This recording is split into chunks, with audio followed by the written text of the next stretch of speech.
कोल्हापूरची ओळख म्हणून प्रसिद्ध असणारा गुऱ्हाळ उद्योग सध्या मोडकळीस येऊ लागलाय। याला सरकारचं उदासीन धोरण हेच एकमेव कारण असल्याचं शेतकरी वर्गातनं बोललं जात आहे।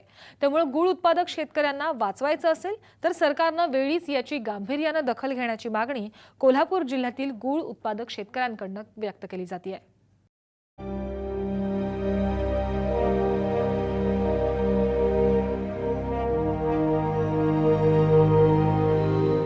राजर्षी शाहू महाराजांनी दूरदृष्टीनं कोल्हापुरात गुळाची बाजारपेठ वसवली।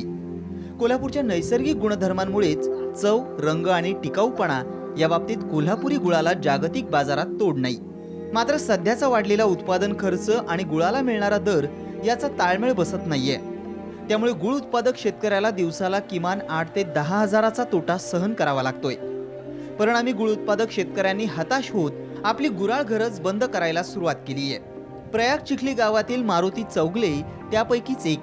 1968 सालापासून सुरू असलेलं गुऱ्हाळ बंद करण्याची वेळ सध्या त्यांच्यावर आली आहे। 25 जणांचा संसार चालवण्याची कुवत असणाऱ्या मारुती चौगलेंवर स्वतःचं कुटुंब कसं चालवायचं असा प्रश्न पडलाय।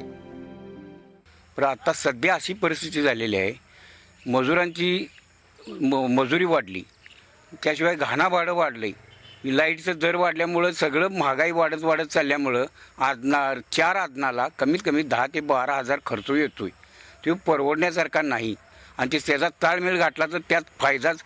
त्यामुळं गुळाला मार्केट दर बी फिक्स नाही नसल्यामुळं ही परवडणार झालं आहे आम्हाला। कोल्हापूरपासून अवघ्या 4 किलोमीटर अंतरावर असणाऱ्या प्रयाग चिखली गावात 40 गुऱ्हाळ घरं होती।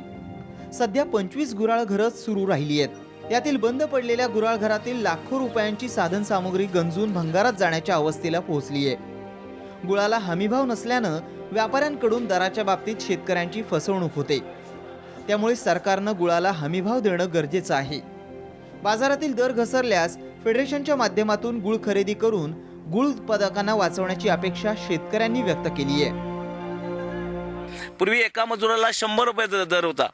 हेतू एकूण शेती कामगारासाठी 25 ते 26 लोक लागतात।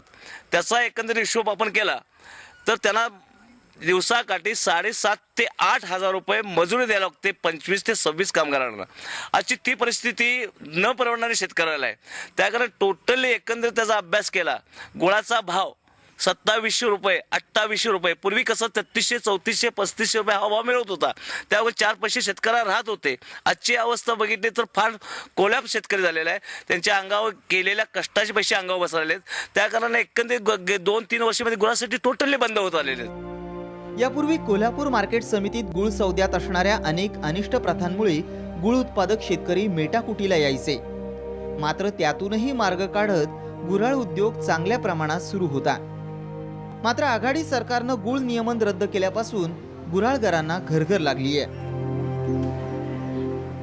बाजार समितीचं नियमन असणे अगदी योग्यच आहे। बाजार नियमन उठवल्यामुळे की नाही जे गुऱ्हाळवाल्यांचं जे नुकसान झाले ते पूर्ण गुऱ्हाळ बंद होण्याचं असं हे आहे, अवस्था आहे शेतकऱ्यांची।